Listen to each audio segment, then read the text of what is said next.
Bismillah ar-Rahman ar-Rahim. This topic bleeds in from the previous discussion on how unmasking ISIS, a very questionable group that operates as a criminal enterprise, attributions to highway robbers, thugs, and murderers. A group that spent 90% of its time attacking fellow fighting factions that are fighting against Bashar al-Assad. A group that sells oil to Bashar al-Assad so he can continue to operate his war machine for the butchering of the people of Syria. A group that has gone through numerous name changes, more than Blackwater and Marlboro, and has been infiltrated by the intelligence organizations of America, Jordan, and other regional actors for a decade now. Why all of a sudden does this group show up on the radar screen as a threat? We sit here in America looking as if ISIS will be coming down Pennsylvania Avenue very soon. The U.S. government is spending billions of dollars again to fight another threat in the region, yet the cities of D.C., Newark, Chicago, El Paso, Laredo are victimized by the Mexican drug cartels that are operating below us. I want to highlight some quotes. I don't see where that's a threat to our national security. This is from Congressman Rangel. At present, DHS is unaware of any specific threat against the U.S. homeland from ISIL. How does a group that DHS and the DOD vet as a non-threatening actor end up in the top of the totem pole? The response from the media, from its pundits and experts who never dipped their feet in the sands of Syria or Iraq, have made the ISIS criminal organization equivalent to the Fourth Reich. ISIS possesses small to medium armed weaponry and has zero capability to actually affect America's air, land, sea, and cyber sovereignty. ISIS, who's supposedly been working day and night to tackle down the regimes of Syria and Iraq, have continued to fail in this mission, attacking an already weakened state of Syria and Iraq. And yet, we expect them to come halfway across the world to continue their, vengeance on us. ISIS actually respects the borders of Sykes-Picot more than the French and the British. They're only confined to the territories which they're limited to. They don't bleed into Jordan. They're not bleeding into Turkey. They're very restrictive on where they happen to operate. Even with the continuous bombing, the former head of the National Counterterrorism Center, Matt Olson, specified that ISIS does not pose a threat, even with the cruise missiles, Hellfire, AC-130s that are actually going out there pounding it day and night. So my question is, do we see members of ISIS roaming the streets of D.C., El Paso, Laredo? Do we see ISIS members going out and bribing custom officials and other law enforcement agencies? Do we see ISIS hiring U.S. military personnel as hitmen? Do we see ISIS penetrating into the U.S. prison system to spread its criminal enterprise? Do we see ISIS members buying stolen U.S. cars and trying to bring in drugs and do human trafficking? So the question is, what is a real threat? Let me ask you, what threat impacts you, the American family? You sit there watching your NFL, baseball, basketball, whatever. What really impacts you? Mexican drug cartels have deeply penetrated every corner of the U.S., well before terrorism entered the national consciousness. This is from Sylvia Longmire from CNN.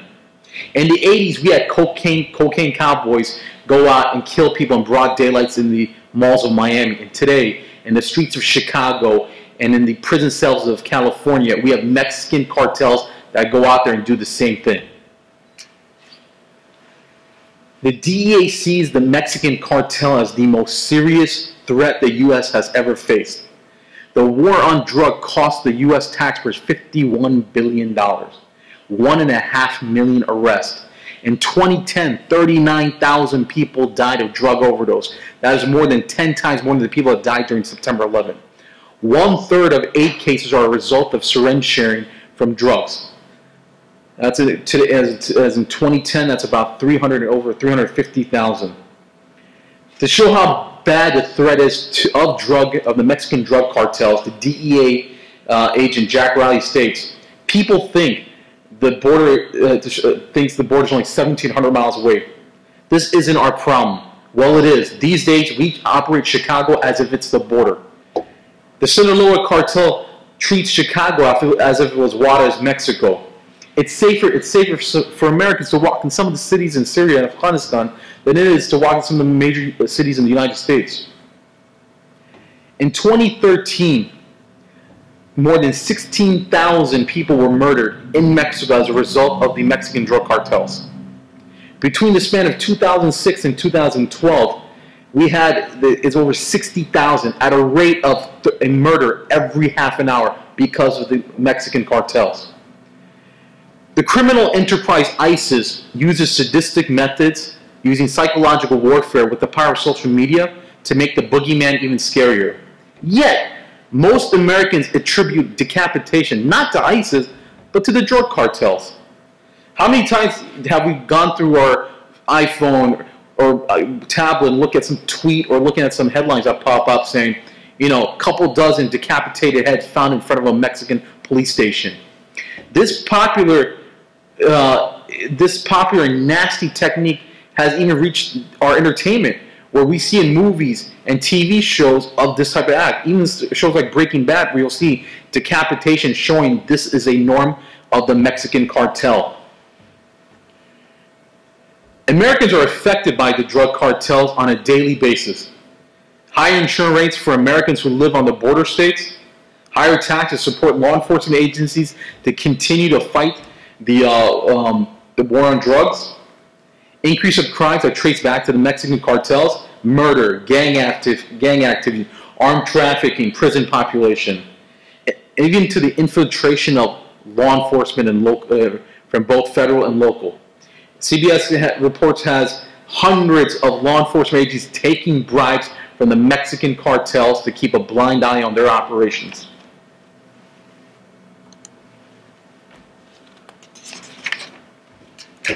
Why would U.S. policymakers chase fake yellow cake, fictitious atrocities to justify AC-130's Hellfire missiles, JSOC operation, specifically in the Muslim world?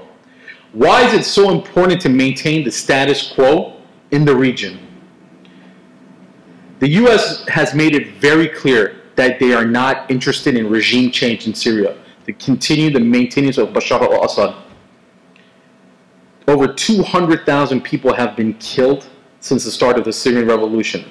But U.S. policymakers and Muslim groups are so busy condemning ISIS, but they're completely silent on Bashar. Syria is now the 14th Muslim country to be bombed since 1980.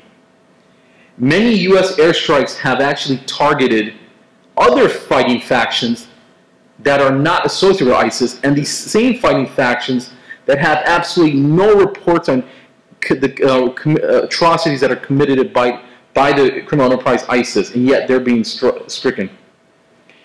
Attacking the other fighting factions in Syria points to America disrupting the Syrian revolution due to the fact it has a very strong Islamic sentiment to it. America notified Bashar al-Assad before it started doing its strike, which allowed him to tell his Iranian military advisors, Hezbollah, and his forces on the ground to have a better strategic positioning while these bombings were coming in there. There is no conspiracy on American involvement in the region, especially after World War II. Especially after America got the prize, its job was to remove the old guards of Europe and replace it with theirs. That included in 1957 of the American intelligence community doing coups, assassinations to put their people in there. America has struggled to put their man in Syria, and they refuse to let him go. America maintains strong ties with the Syrian intelligence community. Even as past in the decade for the CIA Extraordinary Redemption Program in Damascus and Palestine Street, it's an infamous torture shop where the American intelligence would outsource their torture to Syrian intelligence where they couldn't get their hands too dirty. So now, from a community standpoint,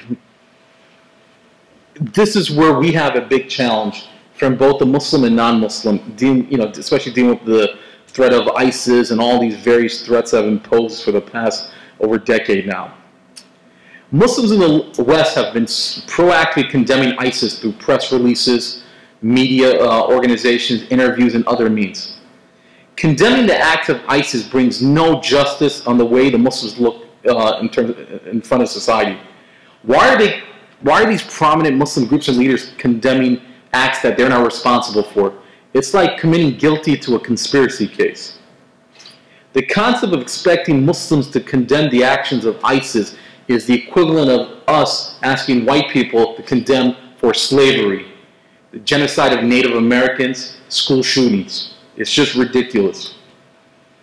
The hard fact is that many of these Islamic groups, especially the groups that have, brag about their relationship with Congress, the Democratic National Committee, DHS, FBI, don't want to tell you a very hard fact that more Muslims have killed their fellow citizens from drunk driving than ever with terrorism. It still baffles members of the community why these groups are selling snake oil to the people. Talking about an issue that's really non-existent, or very few incidents that have ever occurred. And when they try to tell you about these incidents that are so low number, you can use both your hands to count, they forgot to tell you a very hard fact. The bulk of all these Muslims that try to go into Syria were lured by the FBI. So without the FBI providing them the material support, the idea, all the logistic, these naive kids would have never even thought about it. So it concludes that without the biggest co-conspirator of terrorism cases, the FBI, these acts do not occur. And it goes back, for what we've been seeing in the Islamic community since 9/11 is that the bulk of terrorism cases that have been successfully prosecuted by the DHS were a result of the FBI's entrapment program.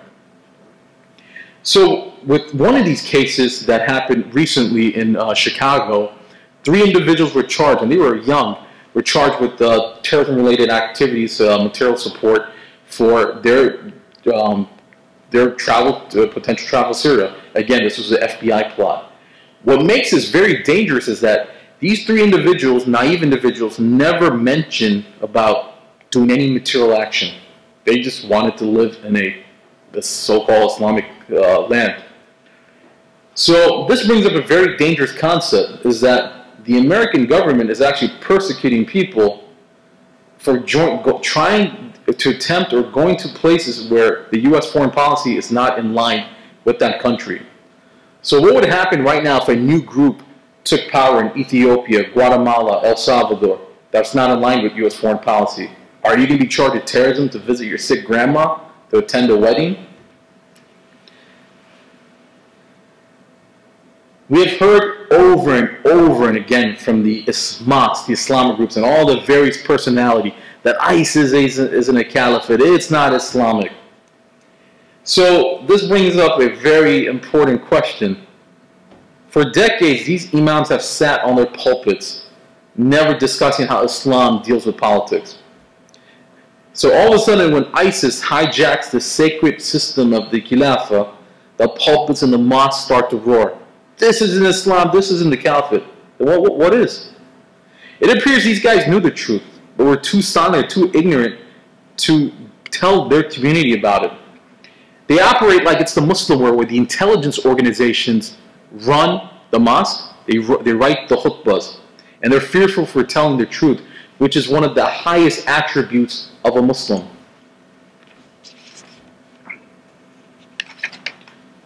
The existence of ISIS is a silver platter for American foreign policymakers.